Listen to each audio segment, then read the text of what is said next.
in Bing.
All right, we are on the air. It is our August 5th, 2025 work session, and we have only one item on the agenda, which is our Parks and Greenspace goal update. So I will hand it off. I don't know if I'm handing it to Peter or to Councilor Massey or Staff. Yeah. Okay. Thank you, Mayor. I'm Peter Passerelli. I'm the Public Works Director, and with me this afternoon also is Adam Moore, our Parks Development Coordinator, and we've put together a presentation that over some of the accomplishments we've done over the last quarter, what we see coming up in the in the future quarters from the staff perspective, and also just some slides that reflect, that are reflective of some council work that's been done related to the goal. So, moving on, April, June staff accomplishments. I think we met last time in May, beginning of May, was our first iteration where we sat down and talked about the action plan and the plan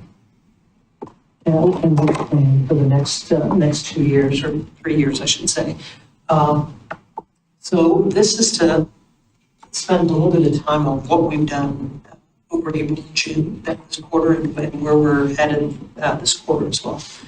I wanted to start off talking about the Good Neighbor program, and this might be a little premature because I had intended yesterday to have a discussion with our community utility advisory committee. That meeting unfortunately got canceled because of a lack of quorum. So I haven't walked them through this yet, but our application period for our first cycle for the program closed June 30th.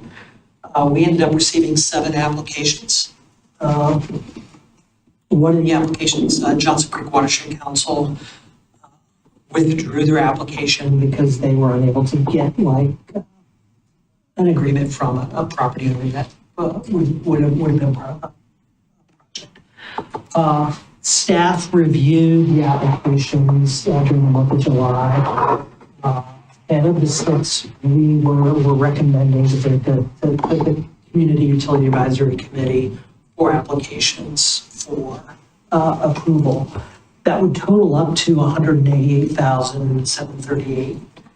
There's a couple to the applications we're looking at doing some minor modifications on. So we're going to have to sit down with the applicants to take a look at it in terms of some of the scope of work there.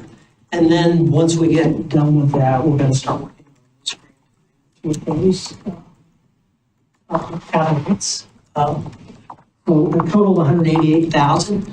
I believe at the end of July, depending on EUs that the $1 per EDU fee that we get from West, we should have approximately about $350,000 available for.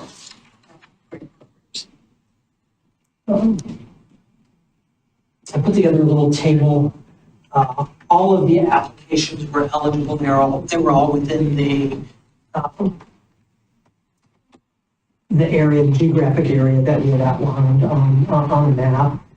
We went through and scored, and we had 4 evaluators, myself, Adam, Katie, and Emma, one of our administrative specialists. They were all very well put together. You could definitely tell that there was some effort put together. So we're looking at moving forward the North Clackamas Watershed Council application, which had a focus on community stormwater engagement. In our community? In our community. Okay. And what does that look like? I mean, just in broad brush. It relates to doing some I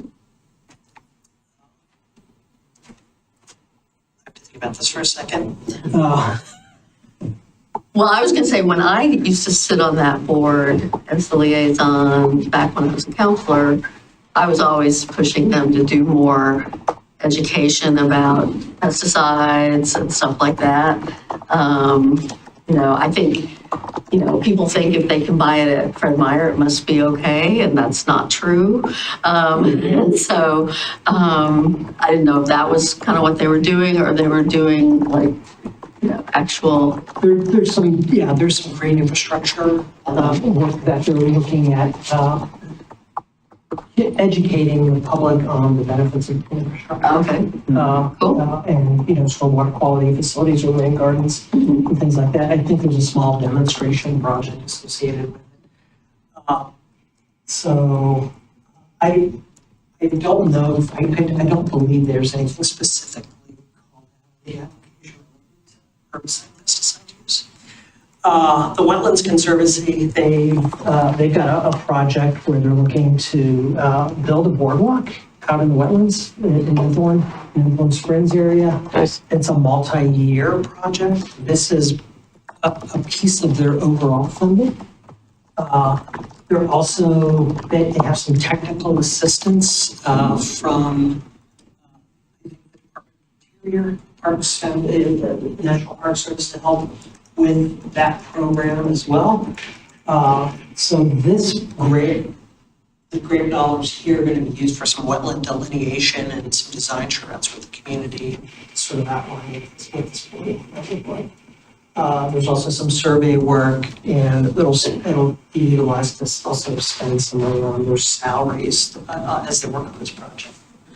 The Milwaukie Parks Foundation has a large they've identified a large Elk Rock Island restoration project. This is one of the projects that we want to have a discussion with about the total scope of work and make sure that it's designed appropriately and doesn't create additional work for us.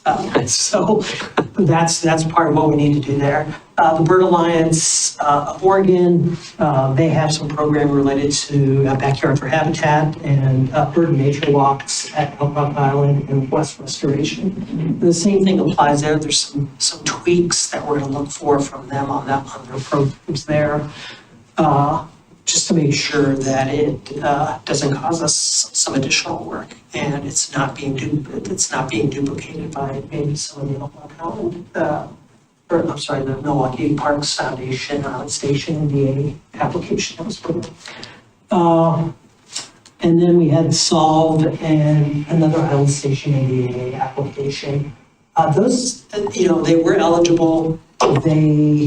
They met some of the criteria, but they scored lower because they didn't really meet sort of the full goals of the program. One of them was just really sort of a small cleanup event that Solve was looking for some support from. And then the Island Station NDA was focused on some benches out in Spring Park. Out near the sort of the north, or I should say the southwestern portion of Spring Park, that would require some a lot of work, and didn't necessarily have the full support of all the stakeholders. So we didn't recommend moving those forward there. Can I just mention, since the Bird Alliance one says West Restoration, I don't know if that's here in Milwaukie or if that's the Three Creeks. I know they're getting ready to kick off their restoration work in the Three Creeks, but Wes planted a pollinator garden along the sidewalk coming by the plant up toward Eagle Street last year, and only like 3 of the plants are still alive. They did not do a very good job of maintaining they planted probably, I don't know, a dozen, 15, 20 plants in 2 rows, and there's like 3 that are still. Yeah, this is work in that small park here. Is it? Along the creek. Okay. Yeah. So was Wes maintainer or was it CPRD? Wes maintained. Yeah, I don't think it was NCPRDs. It was Scale from Wes who put them in. And so, yeah. Yeah, that's not an NCPRD park. They have no role there, I don't think. Well, wait, where are we talking about again? The part between the land between the plant and the river, Okay. between California yeah. and the river. That space was restored and sort of brought to a park-like setting with amenities and the shared use path through the use of Good Neighbor funds. So it was the Good Neighbor program. Yeah. So, yeah. And just a reminder, so these were the areas, the areas that were eligible for using. So originally, the geographical boundary was within 200 yards of a plant And working on the new Good Neighbor program with Wes, we were able to expand it geographically to pull in these other riparian and wetland areas in the community to spend some money. So did you get applications for things that weren't in eligible areas? No. No. Okay. Good. Yeah. Any questions on that? So I think the next thing, I think Adam's got a couple things he wanted to chat about. Okay, so, I started here at the city with the goal of building 3 parks in about 3 years, and we did that. And a lot of times when the parks open up, we go, okay, great, the work is done. But with this project in particular, we had multiple funding sources, all which have different rules. In some cases, we had grants that applied to all 3 parks. In other cases, we had donations or a specific grant that was only allowed for 1, which all made for really great parks, but a complicated reconciliation process. We have now closed that out. So we are officially done with our $2.25 million. That's federal money. That's the American Recovery Plan Act dollars, also known as COVID dollars. Or COVID stimulus. So that applied to all 3. We are done and closed out with the state. We have submitted our final reimbursements for the other 3 remaining grants. So that's an Oregon State Parks Local Government Grant Program grant for $300,000. That was specifically for Scott Park.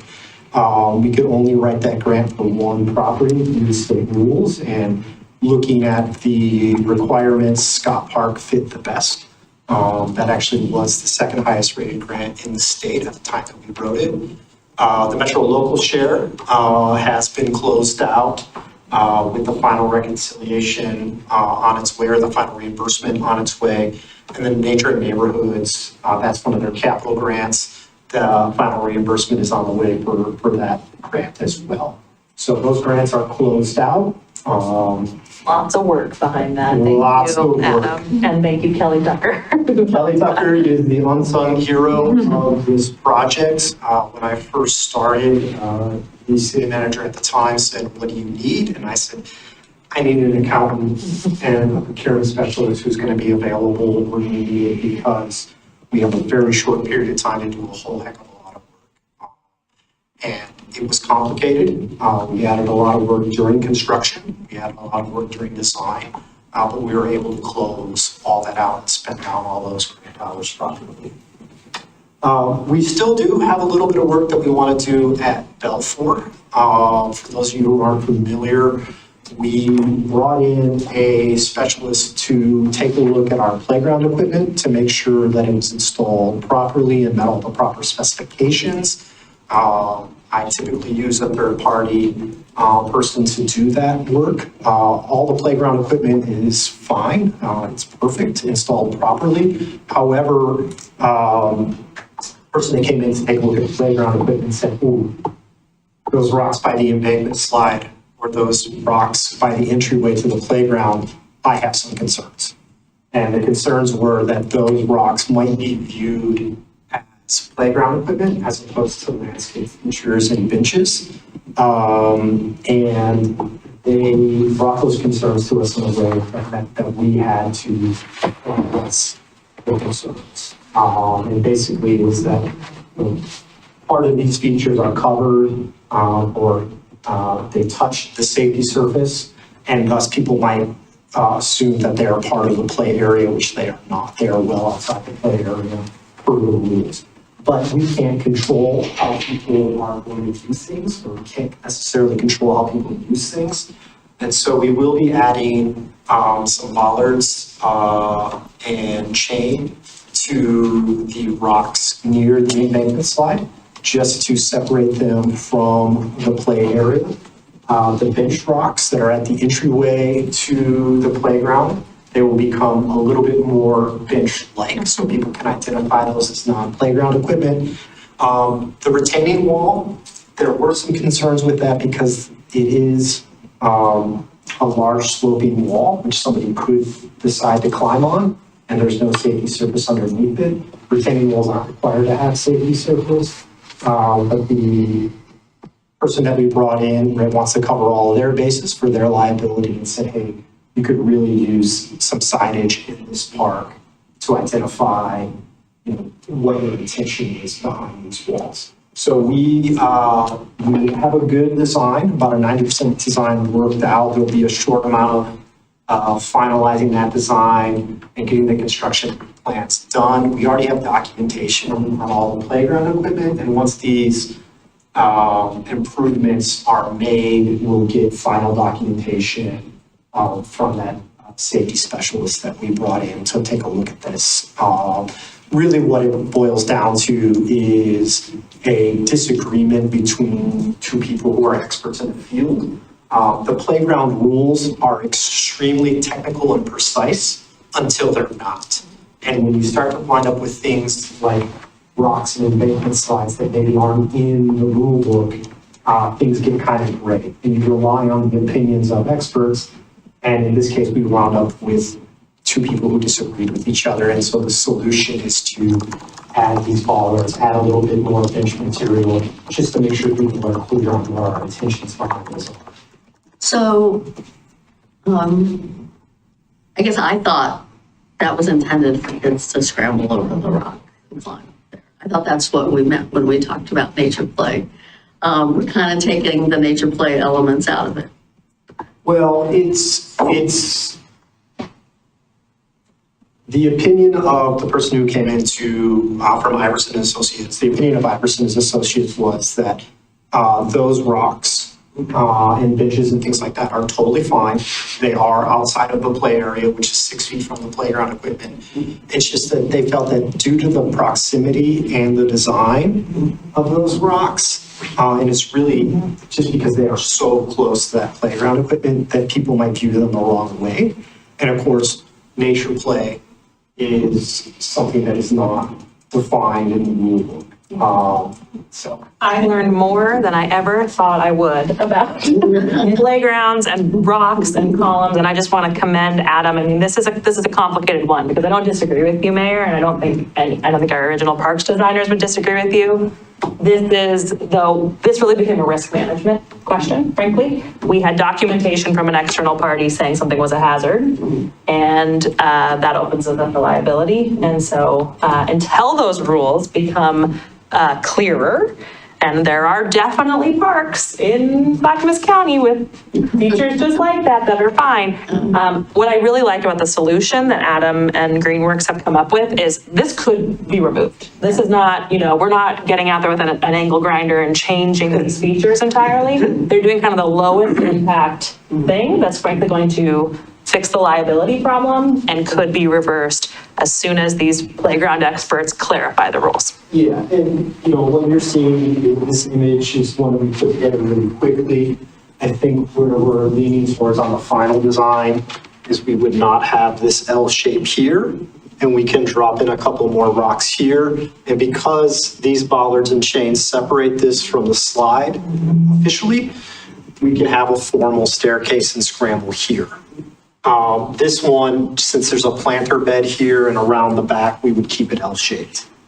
So it's really about just making sure that it's clear to people that's not a playground equipment. If you treat it as nature play, you do so At your own risk. on your own. And we do have at Elmo Park a nature-based play structure there as well.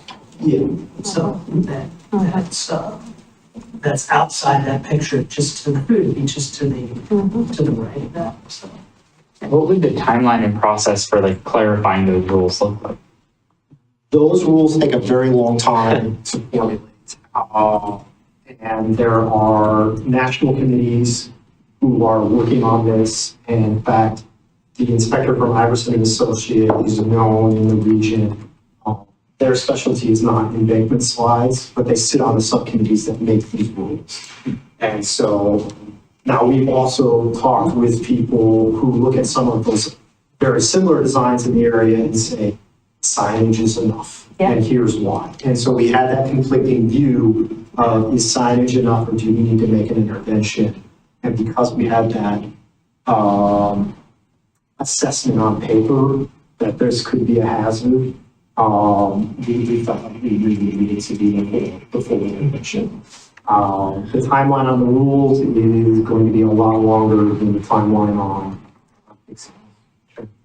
So, is the same inspector, auditor, whatever you want to call that person, is he going to do the final sign off? Yes. Because I quite frankly don't want another associate from Iverson Associates to come on the scene because I view this as an issue of interpretation and we don't need another interpretation. Correct. And so we did a lot of research on this prior to bringing several ideas. We brought 5 or 6 ideas to Iverson and Associates, got them to weigh the pros and cons of both of them. All of the ideas that we had come up with would have worked.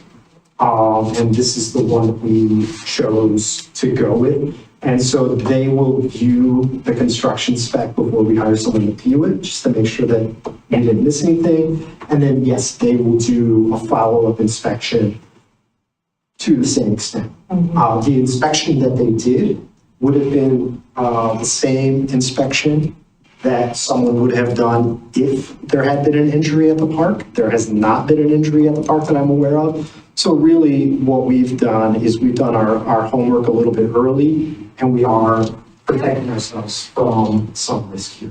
Well, the point I'm making is not just Iverson, the same person. Yes. Same exact person. Okay. He has met with out on the site, looked at these plans. Yeah, we spent a lot of time. Jerry and I know each other pretty well right now. Yeah. I think one of the other things I'll just point out that we learned in this process was a lot of the other parks that you see in the region that have these spaces didn't undertake The same inspections. these sorts of audits in terms of safety audits, Yeah. making sure that these things were done. They were either, they either did it in-house and there was a different interpretation, or they didn't do it at all. Let me also say that document retention is actually kind of important here. Okay? And so there are lots of documents that I'm sure we sent to Scott and everything like that. This is the kind of thing that you need to be able to retrieve readily in 15 years when somebody scrapes their knee. Okay? And so that's all I got to say. Well said. So is the funding there? Is there funding left from the 3 parks or how are we funding this? I think we have some available funding. I think not from the grant dollars, but I think we have some dollars in capital that we can reallocate. Yeah, these are not very expensive things that we're doing here, as opposed to some of the other ideas that we had. Moving on to the Nature Neighborhoods Community Choice. So this is a Metro program where we partnered with them. This is separate from the capital grant program. So you might have heard about some capital grants that were recently awarded from the Nature and Neighborhoods program. This is the Community Choice. In the past, they did this in Washington County and they have brought it to Clackamas County, and they reached out to us to ask us if we wanted to partner with them. And so Milwaukie, as well as Gladstone and Oregon City, NCPRD, and several others are partnered with Metro to assist them. Essentially, this is a new form of, or a different form of grant making that Metro is doing, where they are taking on a lot of the community design themselves and the engagement themselves, and then bringing us in as jurisdictional partners to help vet those designs for feasibility and find the right place for them in the city if the one that was suggested was not hit. So there were 152 ideas submitted on their map. That is way more than they got in Washington County. Over half of them were within our own city limits. And then another 10 were in our urban growth management area just outside the city. And so tremendous amount of people engaged already in this project. Now, some of those ideas were not eligible in the project, so people have been contacted and said, hey, great idea. Unfortunately, we don't do skate parks, or we don't do pickleball, unfortunately. But they do a lot of other things. And in some cases, the idea that was submitted, right, needed to be adjusted, just like with our Good Neighbor program, where it's like, well, we can do 2/3 of what you mentioned, but this other portion we can't do. So Katie, Peter, and I, we sat down with Metro for over 2 hours going through each one of those 78 ideas, and then also some of the other ones that were near Milwaukie, trying to find a way that we could bring those to a yes. And So those numbers are that after the ineligible ones were taken out, or those numbers include? those numbers include all of them. Okay. Yeah, how many, and you also would have seen, if you looked at the map, that there were some, particularly when it came to like acquisition or ideas for, say, Fernberg Park. Fernberg was very popular. There was 8 or 9 ideas that were on there. Some of them were very similar. And so those got condensed down into a single one. And so where we're at right now is those ideas that made the cut as being feasible and something that the city could do will get put back online. There will be a round of voting workshops in the fall. So there will be one here. We believe it will be that first Sunday in September here at City Hall, working on voting.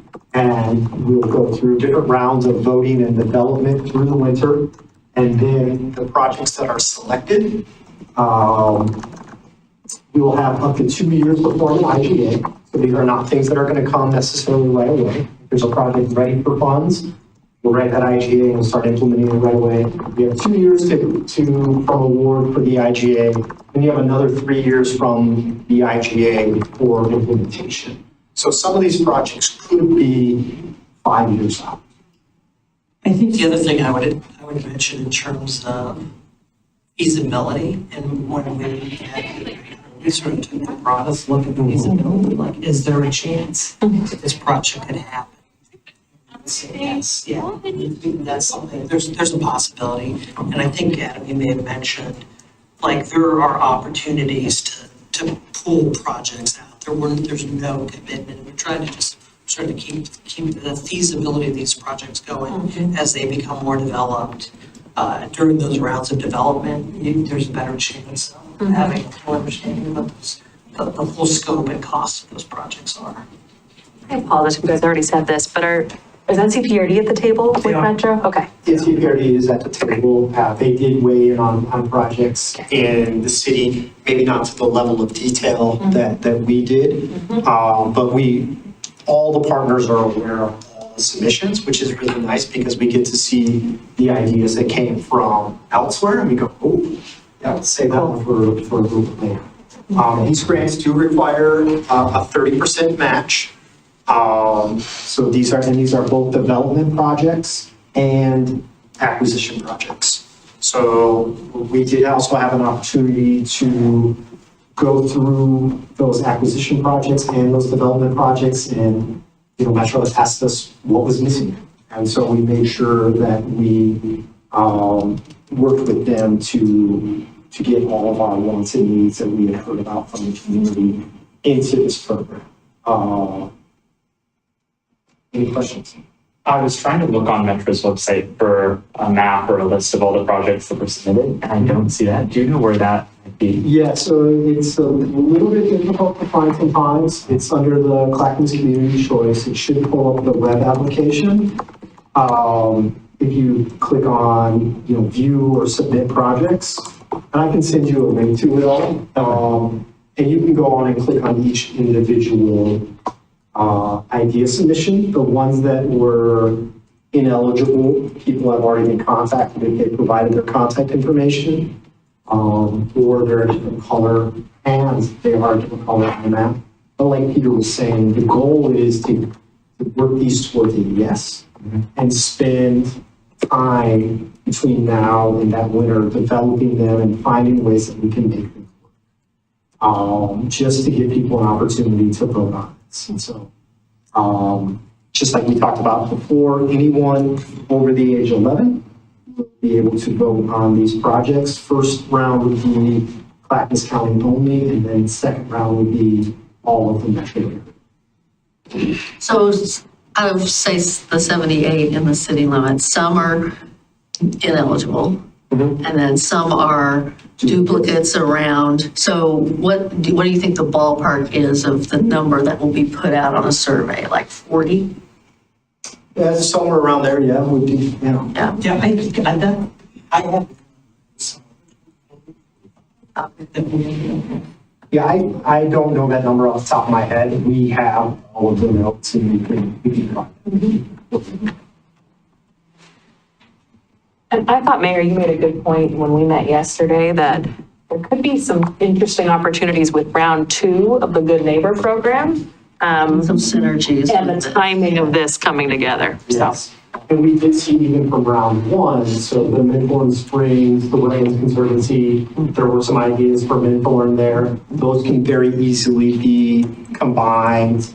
Another good point is that these nature and neighborhoods grants, the total project value on them is capped at $250,000. So we would need, about $85,000 in match to get $165 from them. But if a property or a larger project, and maybe we only pull out a small piece of it for this community choice, next year for the capital grants, which are capped at $1 million, that project will automatically qualify because we know it qualified for the community choice. It will automatically qualify for the capital grants. It would just then come down to the competition between the other projects that are submitted in those grants. So, for example, there were a couple ideas for Milwaukie Park. And, one of the ideas I think we really liked, we identified as maybe not being part of the current design from NCPRD. NCPRD was supportive of it, and so we can put that out for the community choice voting, see if it's awarded, and if it is, then we would know that all of that Milwaukie Bay Park project would qualify for an extra neighborhood in the future. And I think I'll turn this back over to you. All right. It's for July through September. We're in August. So I think we got, We have lots. yeah, we've got several items that we're still going to talk about tonight. There's this accessibility in Greenspace. We have some maps coming up that we would like to show you. We've done some scans of the comp plan, looking at policy goals that are applicable to the work that we're doing.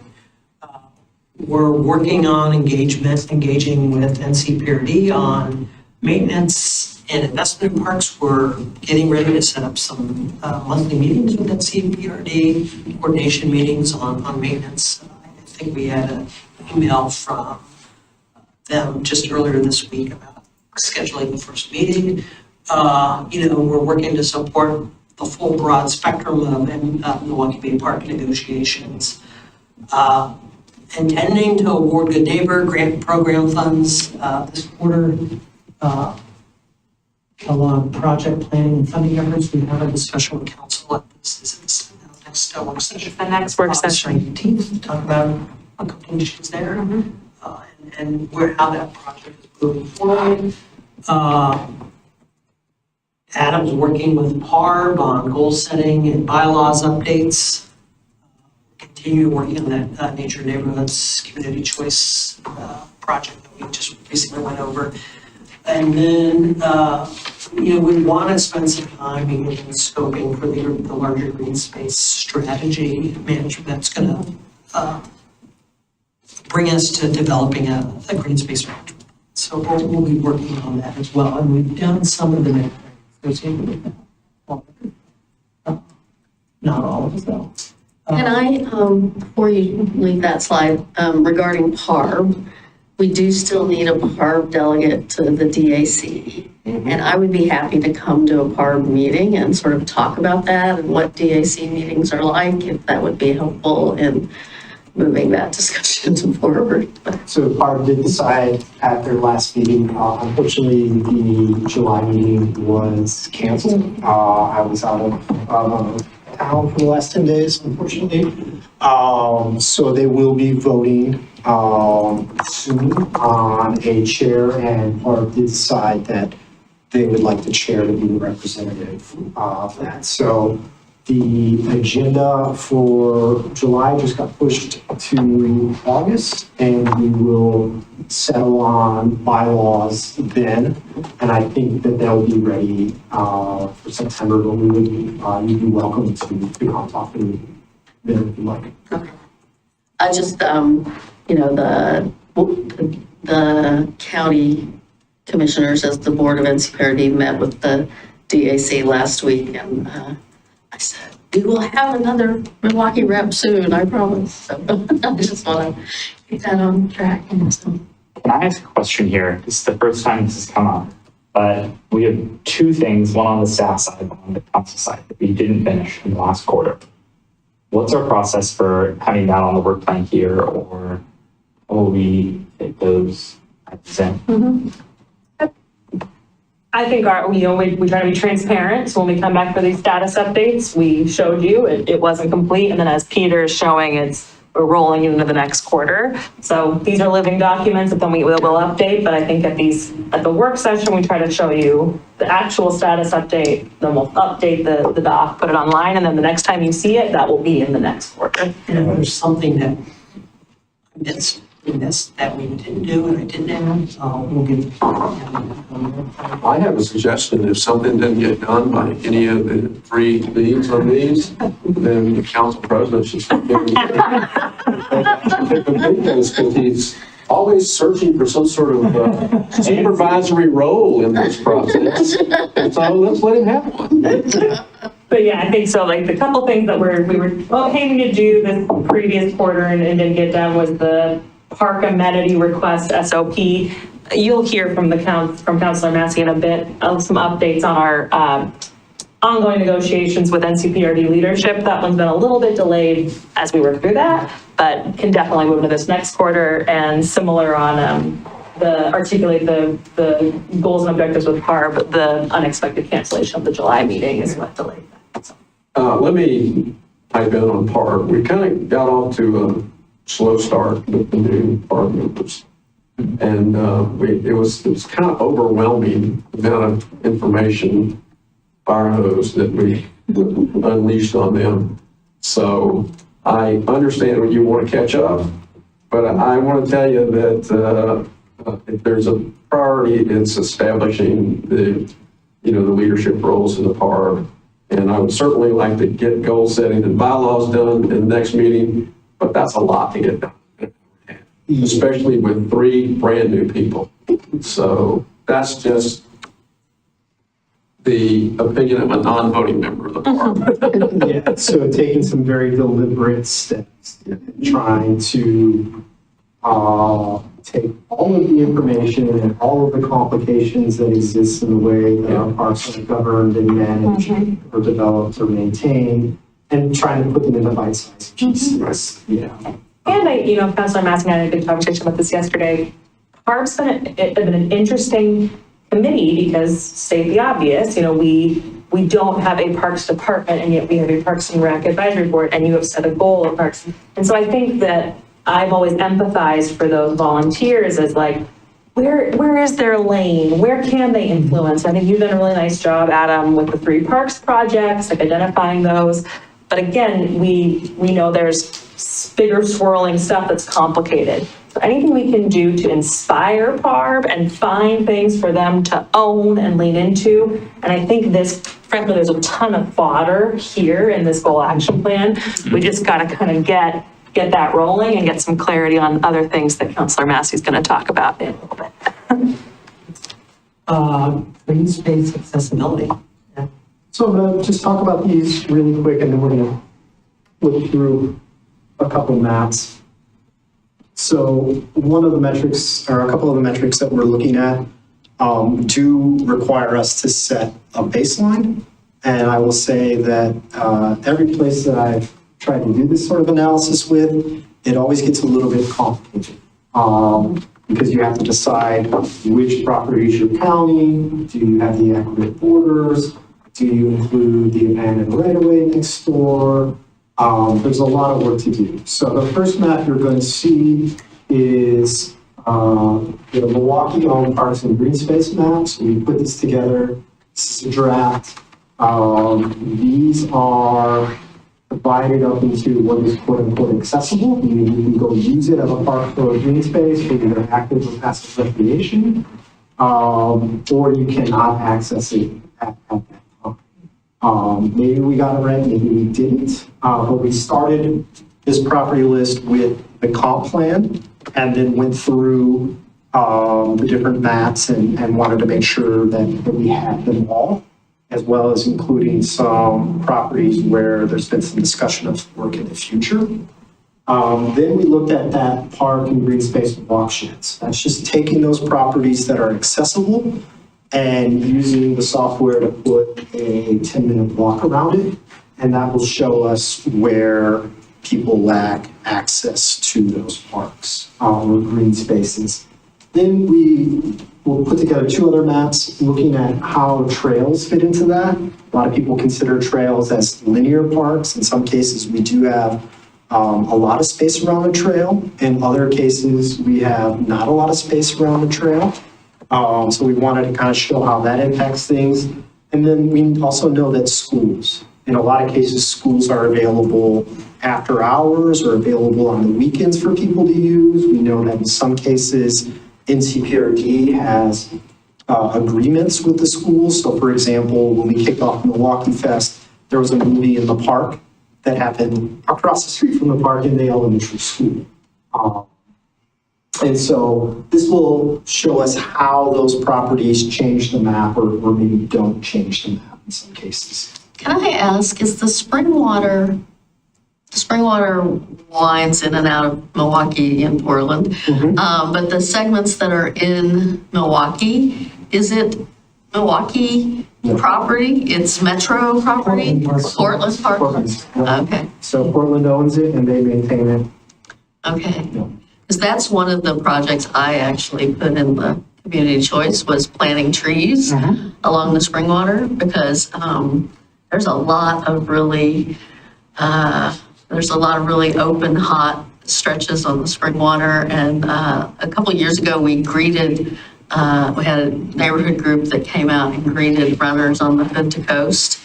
And dang, it is hot on a hot day. It is hot out there. Sunny stretches of that trail. Yeah.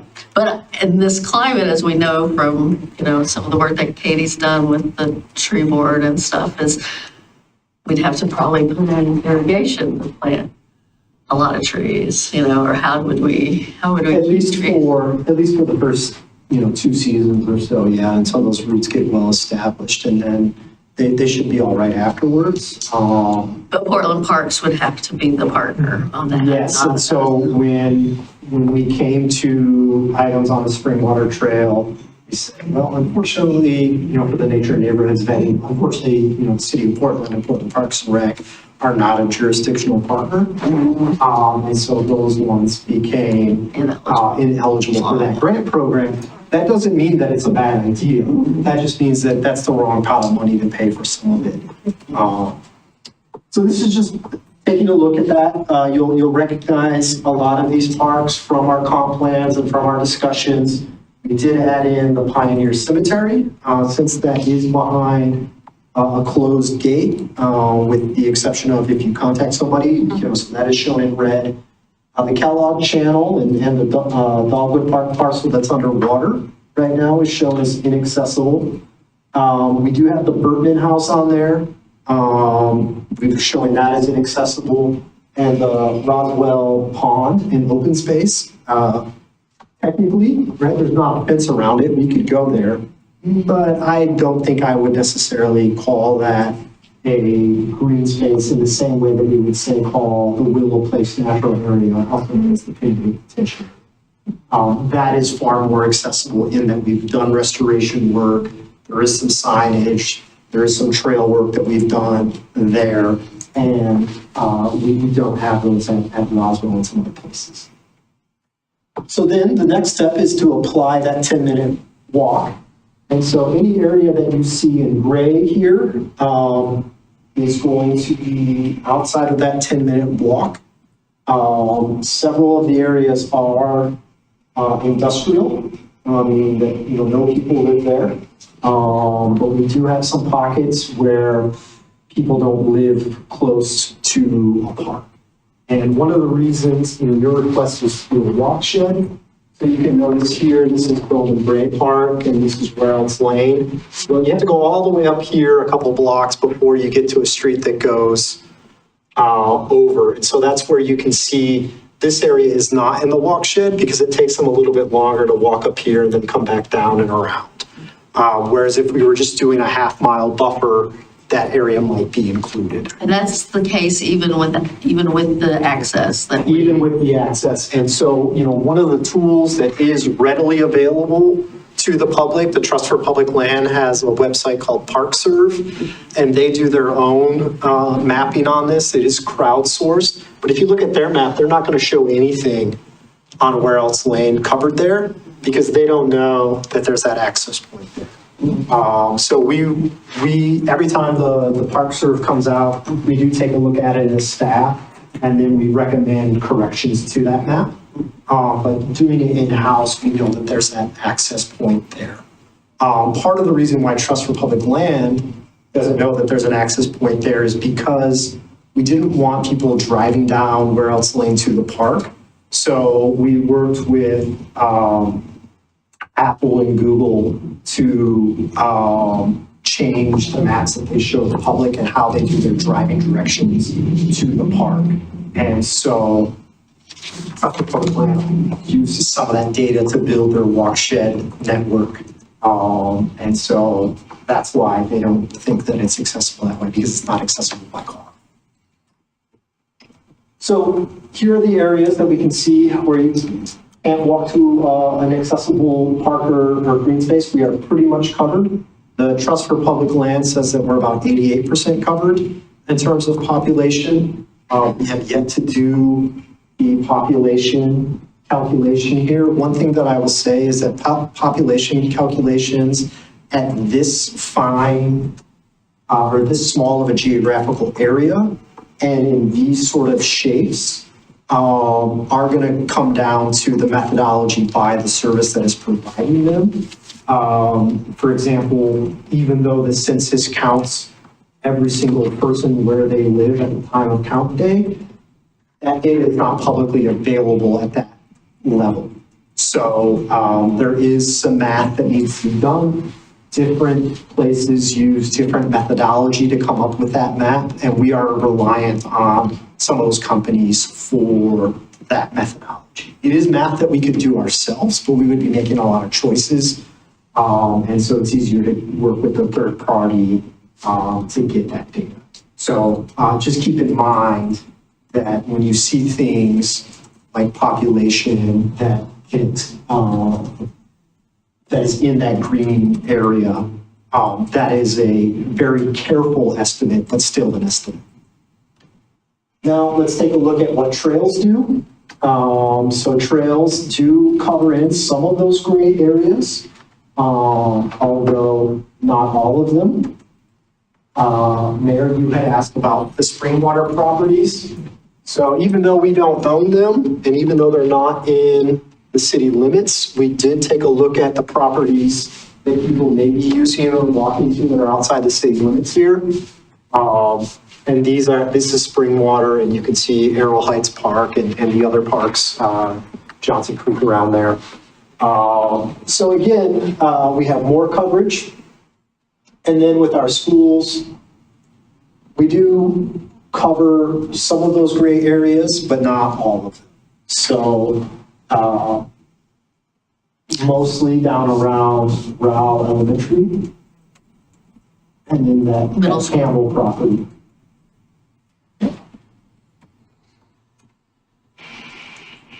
So what's the theory on schools they have schoolyards, so you kind of treat them as a quasi green space? Is that the theory of Yes. mapping the schools? And as when we get to the council actions piece, I think Councilor Massey will talk a little bit about opportunities to even expand that potential access. But yeah. All right.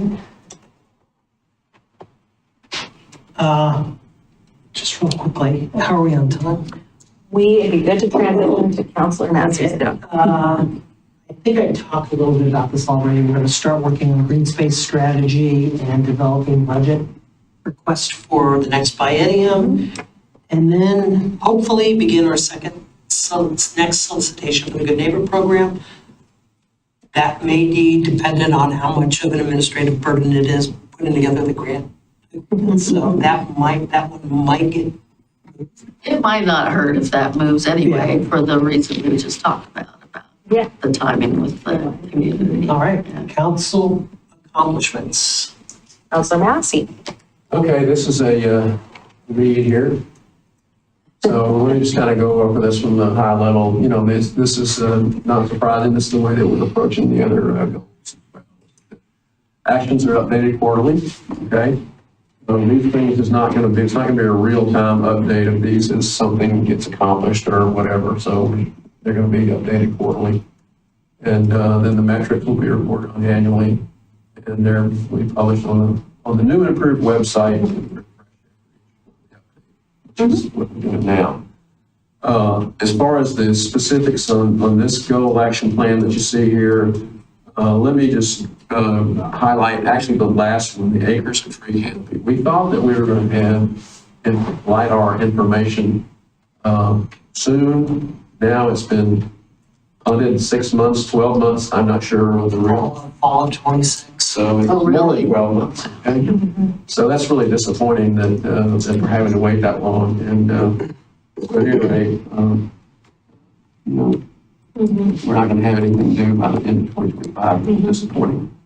We're going to talk more about the accessible green spaces here in a moment, and also going to talk about some investments made that potentially will have to be made kind of in the coming years, sort of I'll call it a wish list, I guess I would say. You look like you want to say something. No, okay. All right. So we're advocating for Milwaukie Bay Park. I'm going to go into detail of that future slides. I'm going to hold that one for a little while. And Kellogg Creek Dam removal. So Kellogg Creek Dam removal, when the Watershed Council met on the 16th of July, basically Neil laid out two scenarios. The first scenario is a status quo scenario, is that the funding comes.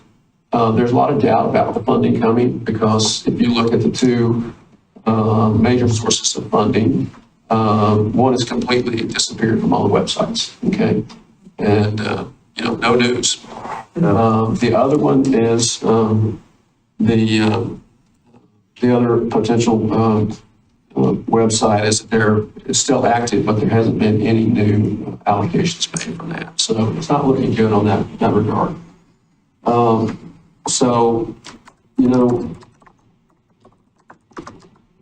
Then you kind of go to a no funding, federal funding scenario, and basically you're looking for other sources of revenue. There is a potential, large source of revenue in the Monsanto settlement. Monsanto settlement was for pesticides with the state of Oregon. It's a lot of money. Don't quote me, but I want to say it's in the 800 million amount, something like that. And if you look at the criteria, it looks like the Kellogg project would fit nicely into the criteria for that. But there'll be a lot of people asking for money, okay? But the governor has established a commission that's going to allocate those funds. And some initial contacts have been made with the members of the commission. They haven't really opened it up for applications. But they're looking at some austerity measures of laying some people off, moving some people from full-time to part-time. So, At the Watershed Council? Yeah. Are they? Yeah. I mean, they're not, no one's getting a 2-week notice yet, but, they're planning, out further, okay? And we mentioned that we appointed the new park members, 3 new members to fill. And I'll talk more about CPRD as we go forward next slide. So, as you know, we re-engaged with NCPRD in January, and we've met 4 times. I wish we'd have met 7, but we've only met 4. We met 4 times. You know, some of them have been some scheduling issues, you know, really on the NCPRD side, not on our side. And one of the reasons we've only met 4 times rather than 7 is because of the decision we made to hand off some of the negotiations at a staff-to-staff level rather than a 2+2 electeds. So our priorities going into this whole thing, we made clear, you know, from the get-go, was to have the park substantially delivered by 2027, and the same scope as the latest plans. Now, I will tell you that our point of view is a lot of effort, a lot of money went into scoping this project, okay? And although that was some years ago, we still think that that's a good plan and one that the community wanted. And so we have pushed back whenever we hear the word, well, we got to value this project down, value engineer it down. And, you know, there's probably going to be a gap, okay? But until we kind of get some facts on a piece of paper that we all agree to, it's not time to be thinking about that. And from my perspective, we should never think about that. If we have to do some value engineering, some downscoping, when you don't really downscope it or remove it, you just roll it into phase 4, you know, so that we eventually get there. May take some extraordinary measures, may take a bond. I'm not sure what form it would take, but we don't want to back off of that. But haven't heard much about value engineering in the past few meetings. And that there be an equitable funding strategy, you know, commensurate with the way that the NCPRD has supported things like the Concord project. And Emma did some good work. We sort of did let's do an apples to apples comparison about what would the Milwaukie Bay project get versus what Concord's already got, and handed this to us. Here's how we see it. I will tell you that, well, let me just keep going. That didn't get too far when we first did it. So basically the first couple of meetings were called listening sessions. And we wanted to get started on Milwaukie Bay Park. We just wanted to get Milwaukie Bay Park. It's kind of like, how much money can you bring? You know, how much work in this money? That's where we wanted to go. They were not there, okay? And so we had 2 listening sessions, and then finally we transitioned to what was called a negotiation session. I think it was meeting 3. So at that point, the board basically said, we're not going to go forward until we have a master IGA. Sounds weird, right? And we conceded. Said, okay, let's work on the master IGA. Let's let the staff do it. Specifically, I thought I saw him in here. Right behind. Right, okay. So Joseph and Kia have been doing that. I think that they have been making great progress, okay, on that master IGA. And so that's kind of where those meetings were ongoing, and so there was really no need for the 2-on-2s to be meeting for a lot of that period where Joseph and Kia were getting into the details about the master IGA. So at this point, we have reached a point where the master IGA is, and you'll see it listed there as the cooperative IGA, and I kind of use those interchangeably. The master IGA is complete enough where both us and the county electeds agree that work on the MVP IGA can proceed in parallel. In other words, we think that it can go in parallel. I will tell you that I think that the county board still wants the master IGA to be signed before they sign the construction IGA. But hopefully there can be a small gap of time for that to happen.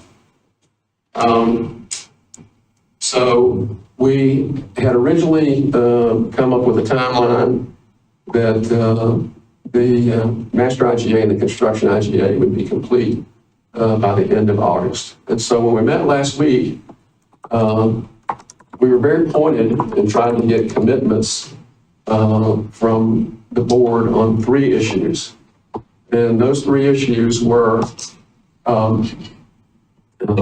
is there political will, okay? Is there political will to start setting aside allocations for Milwaukie Bay Park? In other words, how much money can they bring to the table?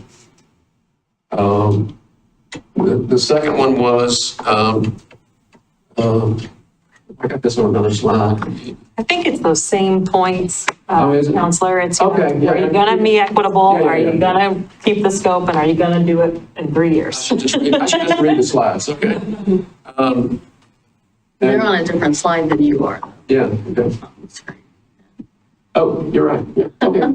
I should look at the screen, okay. Yeah. So were they,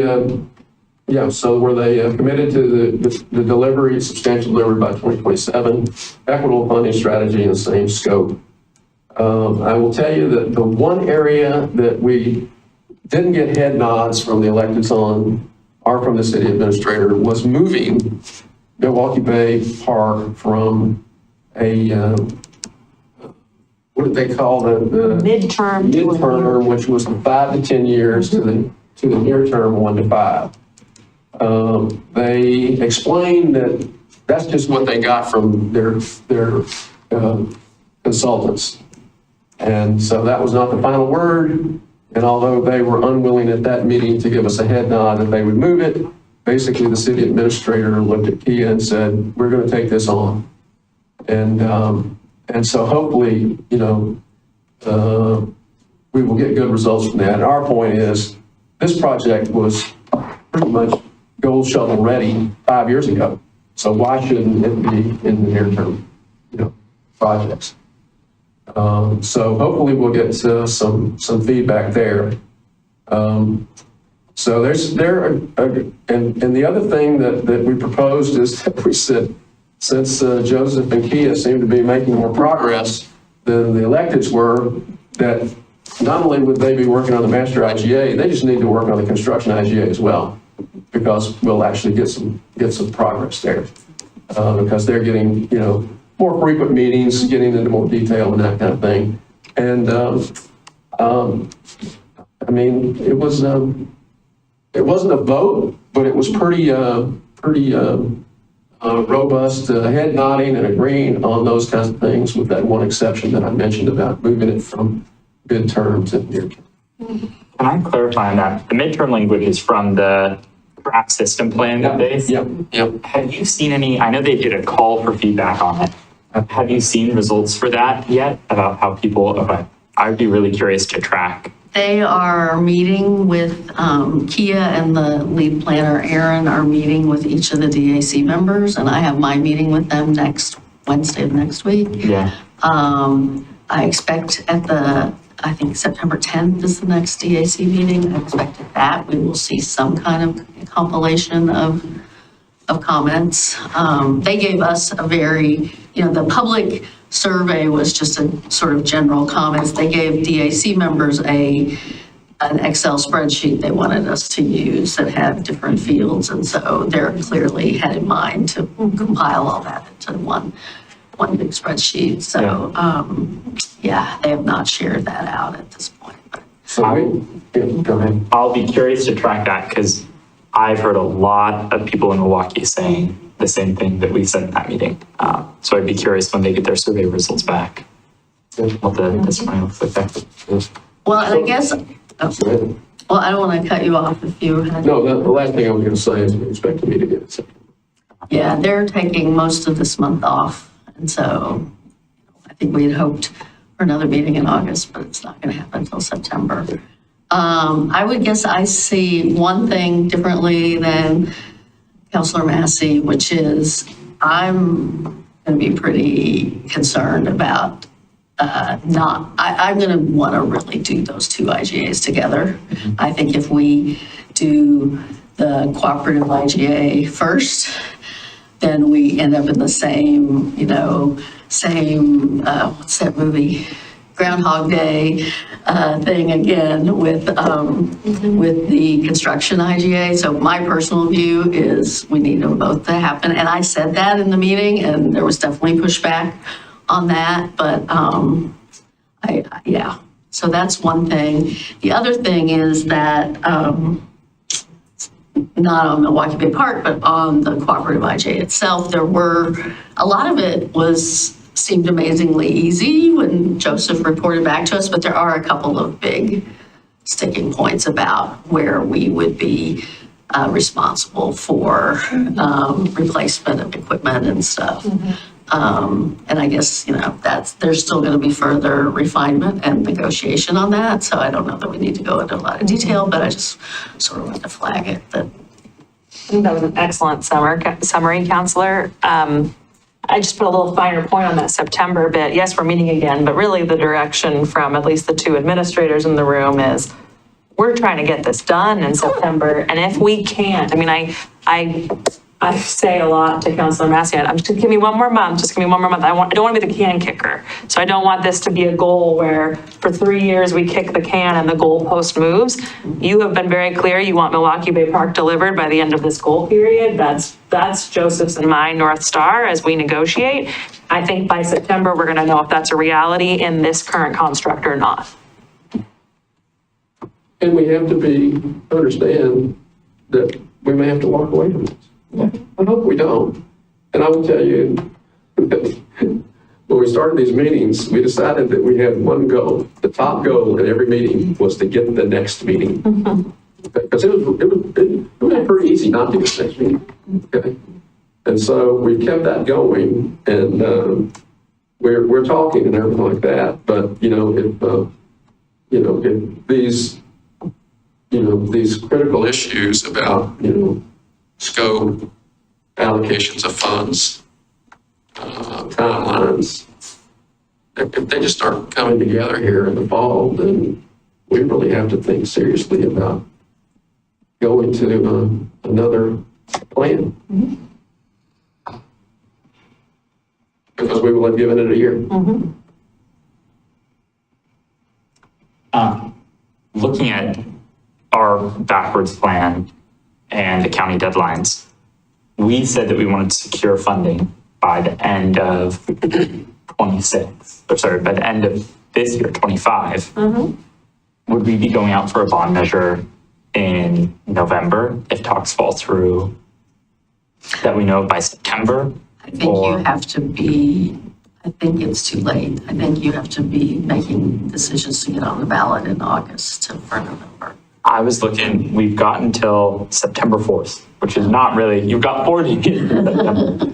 But I think it'd be challenging. So the other problem is, we don't control the plan right now. The 50% designs are the property of NCPRD. I think to really run a campaign bond measure, you got to get it further down the road a bit.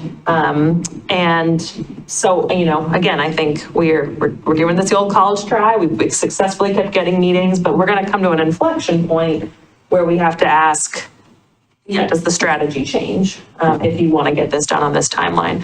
I've been very firm with my very practical and pragmatic staff who are like, this 2027 thing is really going to be hard to meet, even if everything falls in line. But we've kept the milestones on here because I think it's very important from a message to our constituent standpoint that we hear you and this is a priority and we don't want to be the can kickers. We want to do whatever we can. The phrase "move mountains" has been used a few times at the table. Well, we should also think about too, because if everything goes right, it sounds like we still won't make that deadline. So are we just setting ourselves up for the inevitable? Or is there some flexibility to that deadline of 2027? Because I understand that, and I understand that your comments. I guess I would say, let's not change it yet. yeah, no, I'm not saying no. I'm just saying that See what happens we need to think in the about that. fall before we, establish a new deadline. I don't know. I just think it's Well, and I think just a we little early to change it. I understand exactly where you're coming from. reworded it maybe to be substantially complete, though. Yeah. Adam can build 3 parks in 3 years. So as long as I've got that in my And this is quiver, just I'm one feeling. park. Yeah. Bigger part, hey? Easy. Easy. But it's, I don't know, it was a more positive vibe last week, I think. More agreement. Less rehashing of old agreement. Forward looking. Yeah, that's a good point. Well, I mean, Go ahead. I'm not sure I felt any more positive about it last week than at the last meeting, but I do think we have tried to, we met with, commission, the new county commissioner, to talk to her about the project as well as the dam project. And just generally, we kind of did a walk around of downtown Milwaukee. So I mean, we're trying to make sure that we have some communications with the rest of the county commission and not just the two. Not talking the same level of detail, of course, that we're talking in the 2-on-2s, but just trying to open lines of communication. And our posture in this whole 7-month board meeting has been very, I think, good faith negotiation. We are there, we are leaning in, we are trying to keep the conversation going, and we're trying to be reasonable. Like, as you said, we did acquiesce on taking on the addendum to the cooperative IGA first, and that was a show of good faith that we meant business. We do want to get to a deal here so we can deliver the park. And we told the county board that we were going public today, right now. Yeah. Because quite frankly, we've been silent for too long and the community deserves to know where we are. Yeah. Absolutely. Well, and to the point that the council president made about hearing from neighbors, I mean, I've seen a few Facebook comments this week from people who are like, why are they celebrating, their $1 million for Jennings Lodge when they let $2 million go for Milwaukie Bay and stuff. I do think there is a risk for them in not building this park in terms of they have, it is now more upfront, and after the system planning effort is now more upfront than ever that 54 cents per thousand is not going to cut it, that they are going to need new revenue. So I do think, building this park helps preserve a warm, fuzzy feeling about them should they go out for new revenue. So. Just a quick time check, we've got Next slide. 10 minutes. So we'll talk about some actions. We heard about the question about accessible green space, and I know the staff was interested in getting some feedback from us. And, we can have green space that's accessible, or inaccessible, from a, liability, safety, risk point, and that kind of thing. And so that was sort of a general question, I think, that came up. Did you want to add anything to that? I think, back to where Adam put together those maps, are we missing any potential green spaces that, we've got our parks, we've got green space that we control. We're not showing potential park acquisition properties in space. We have parks that are outside the boundaries but are accessible to members like Carroll Heights, and we've shown schools. So we're trying. Does that capture like what the council feels like green space? Those are the pieces that we're looking at. Or are we missing anything? Well, so there's an interesting one about church properties, right? Church properties. I don't know how many of them have a sizable amount of green space, but there is one on Lake Road, and it might actually be kind of in your gap area that you're showing on the maps, where I would happen to be on planning commission when that church bought that property from the school district, and there was an understanding that it would remain accessible to neighbors to use on foot only, not cars, because they have gates for cars. But there was a question recently that from a neighbor who was turned away, but it turned out because it was a time of a service in the church, and that's why she was turned away. But I don't know if there are other churches, there's that one, I don't know if there are other churches too where there's some opportunity, but it's something to look at. I think we could add that to the analysis to see where those might fill gaps in, and then perhaps in the future, if it does fill a gap, we have a discussion with that church of possibilities. Well, I think that we just have to kind of get to ground zero and what's real, because we hear about these agreements. And sometimes you might even see something posted, but most of the time you don't. And so what is their real, what is their real line in the sand? Because you can think about a school and maybe they allow access certain times of the day or certain days of the week. And so I think that we just have to do an inventory and find out what's there. I will tell you, there's a danger in asking that information, because, they might say, never, and so, but I think that I look at the schools as park-like, not Greenspace-like. Maybe some of the churches may be park-like, and maybe some of them may be Greenspace-like, or maybe a combination of two. And so I think that we just have to do an inventory and talk to those people and ask them what they may have a policy, but it's just not well known. And that kind of thing. So that's why I kind of think we have to just build an inventory of all these things. Yeah. Yeah, because like the Waldorf school, I mean, they sign it pretty clearly when they, no public use during school hours or whatever. And I think that's always been my understanding of the NCP or the North Clackamas School District as well. But it's not what are signed. hours? Yeah, They got stuff going on all the time. yeah. So what I think I'm hearing is build the inventory and categorize it or, code it. So these are things that are open all the time. These are things that are open during set times. And and this will be on the next slide, but as we do more outreach to these partners and flesh that out, our inventory can be updated. But it sounds like in general, there was comfort with the direction Adam and Peter were taking these maps. So one thing I might say is, I think not all of our multi-use paths are created equal. Like the Spring Water Corridor feels very different than Linwood or 17th. Correct. And so maybe there's delineation that could be made, like, are you paralleling a road? You count that in your green space, but you don't count. Like, I don't think 17th or Linwood should be included in this count. Yeah, we had a discussion about that, and I think where we landed on why we included those was because it provides sort of that connectivity. Like Linwood, Springwater, and 17th, there is that sort of connectivity. So we have other shared use paths that aren't connected. There's some on 43rd that we didn't include. But you're right, they are different. They're not full. Yeah. I can, as you talk about nature this, space like that. I think about like Commonwealth Ave in Massachusetts as a good example of like a path that parallels a road, but it also has this sense of like being a park throughout the length of Commonwealth Ave.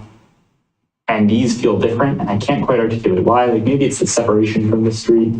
I think they are different. I would say. What's all the driveways? Yeah, Linwood, it's crossing over the driveways. I think 17th's different, certainly different than Linwood. I mean, there's still some, feels more green than Linwood. Yeah. Can I just ask this? What is the piece of information that you all are looking for? Are we starting to slowly build a gap analysis here on where we're lacking services? Or what is it that we're trying to get at? We're looking for opportunities. Opportunities to Have more green space and park space in all of these areas. And so I think we're just looking for opportunities. And I think specifically like where the needs are. Here from Linwood and Llewellyn constantly that they want more parks, more amenities, more things to walk to. And so having maps that support that in a city kind of thrust in that direction, I think is helpful. We got another question we got to get here in the next 2 minutes. It's actually not an easy one.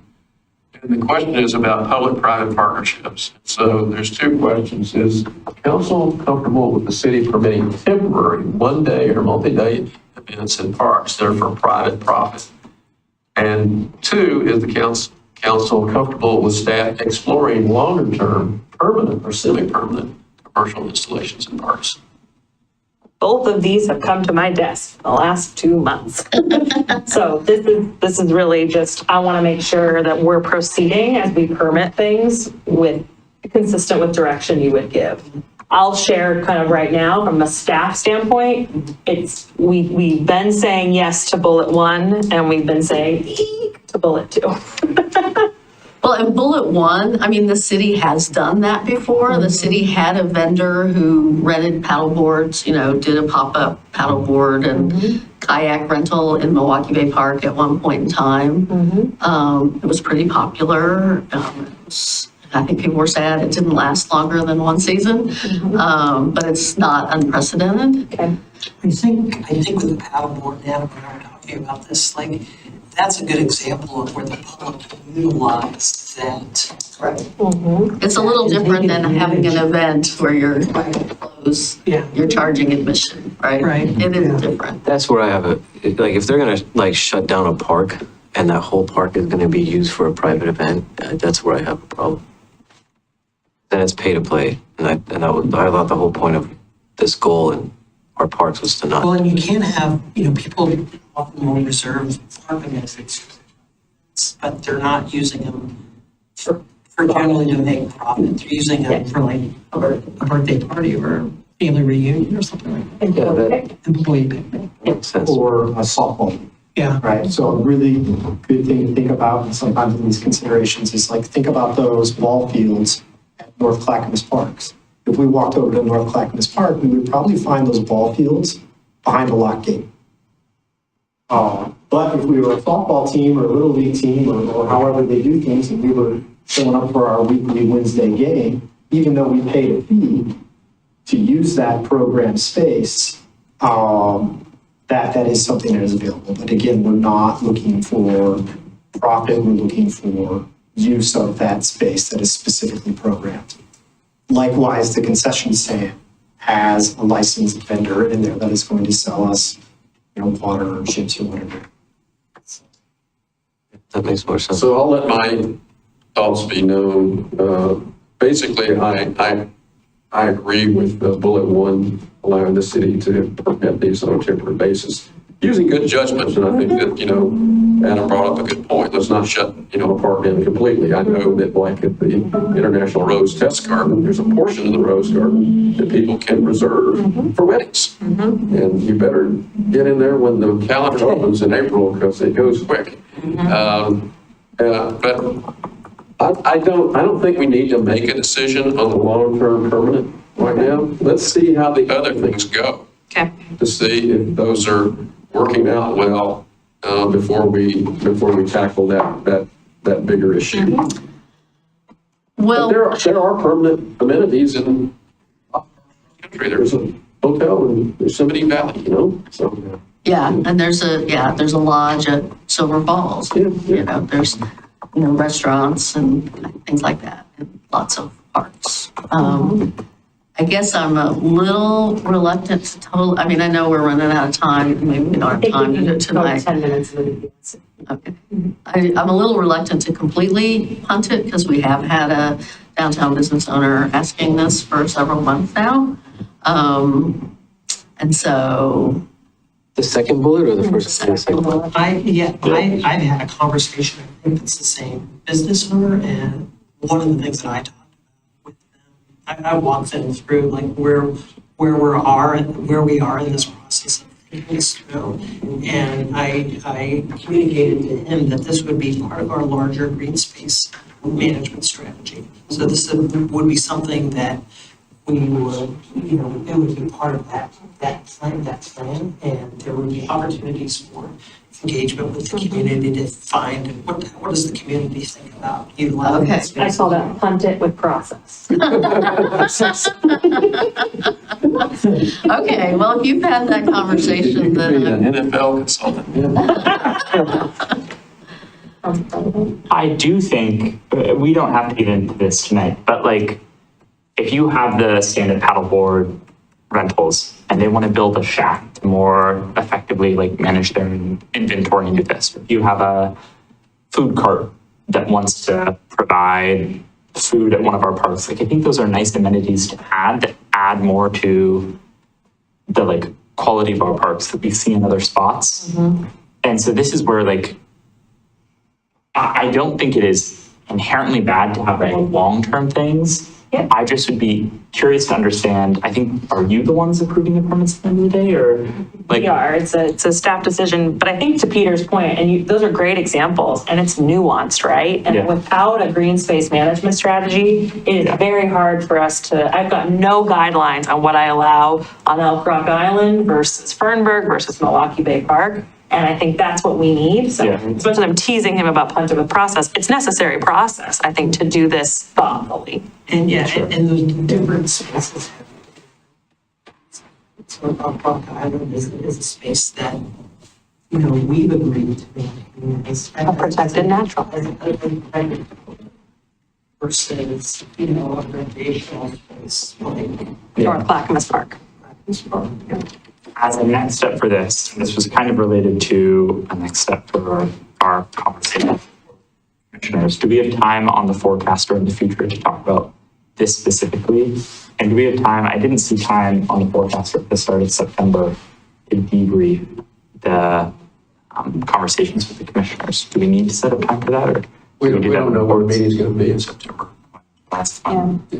We can, and you know, I think what we were planning, as you saw with Peter's kind of forecast, we're scoping the green space strategy now. I think that will be probably a key focus of our next quarterly work session. But if things become more timely, or if I have 6 business owners calling me and saying, I want to do this, we might expedite and put something separate on the agenda. Well, and I was going to say, I think, I mean, if whatever happens with the next 2-on-2, I think we probably will have some kind of an update to give at the second meeting in September. Hopefully, we'll have it before then, because it's either going to be, yeah, we're making progress and we're bringing, you know, we've got some IGAs for you to look at, or it's going to be, we have to look for, we have to look for another route. So I do feel like the second meeting in September is, Thanks for Yeah. an MVP update. yeah. I bet it's going to be in October. Well, I'm just telling you, the meeting, I mean, we're going to be rushing through September, and I just don't think that we're going to have all those outcomes ready for the second meeting in September. Personal opinion, but you can reserve the space if you like. Yeah. Okay. Last one, this is a preliminary, provide direction on preliminary green space acquisition part. I will tell you that at this point, we are, I asked the mayor to do a Vulcan mind meld with me, and we just drove around the city and said, there's a piece of land. And it's not much more than that, maybe a little bit more than that. The mayor's got a lot of background and everything like that. And all we're doing is just sort of, again, developing an inventory of possible future parks. But I think that's kind of how you get started. That's how the 3 parks got built. It's like, first things that there's a hunk of land. It starts from there. There's no funding for this. We're not going to worry about funding yet. We just got to figure out where the spots are that would fill in those gaps that we know exist within the city map. And that kind of thing, and set some priorities. And so that was just a very preliminary bullet point to say that we have to start looking for things. And I'm asking you to look for things as well. Okay?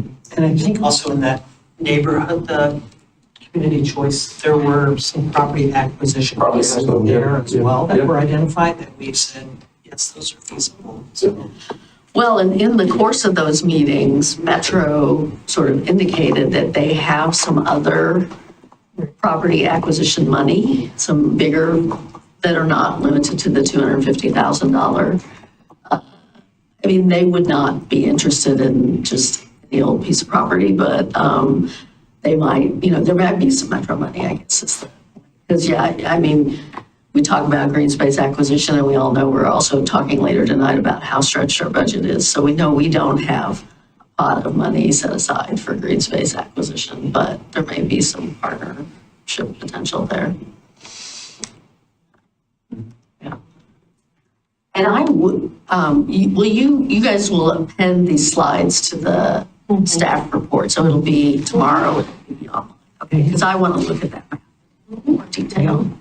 So I think a couple of my ideas on my meld tour might help fill in some of those gaps. I recommend you take the moment.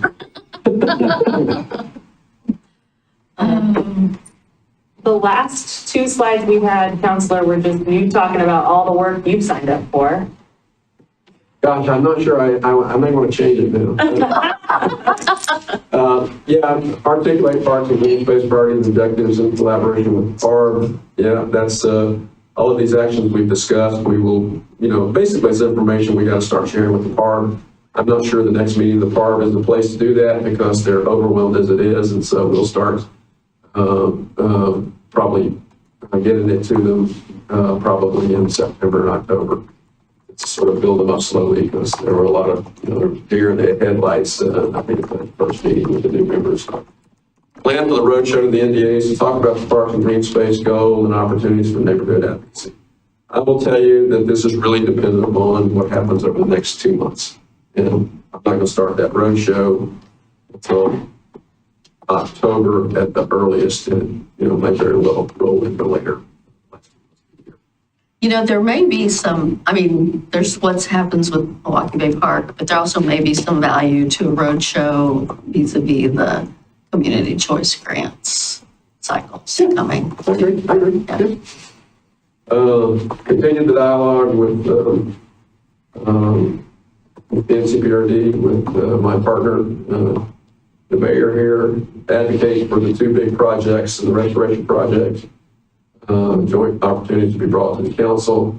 I will tell you that between Neil and I have identified a couple more targets that we just need to, he and I are going to go to just add to hopefully the list of advocates and team members who are not really that aware of Milwaukie Bay Park. And one of them is a huge dam of members of Sierra Club. Why didn't we bring the Sierra Club into this? So I think we're going to just do some outreach and maybe do a walk around with them and with a member of the Happy Valley City Council. Because Happy Valley is the headwaters of the Kellogg Creek. And we just like to raise the awareness there for those folks who are part of the watershed as well. And that's kind of along the same lines of the outreach to organizations involved in Greenspace. Oversight advocacy programming, that would be things like the Sierra Club, things like the Nature Conservancy. We've got the watershed.